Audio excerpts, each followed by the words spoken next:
Anong magandang gawin pag ikaw ay nalulungkot? Magkape ka.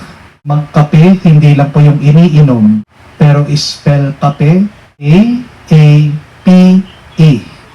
Kalakasan at pag-asa sa Ebanghelyo. Kape. Kalakasan at pag-asa sa Ebanghelyo.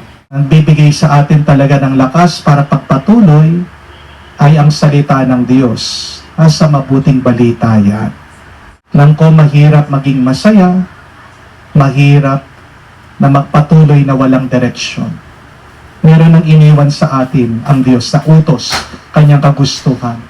Makikita nyo yan, maiintindihan nyo yan kung nakikinig kayo at nagbabasa ng mabuting balita. I think hindi rin po coincidence na ngayong linggo binasa natin yung mga pagbasa tungkol sa corruption. Ngayong linggo, merong isang massive protest po nangyayari doon sa Maynila.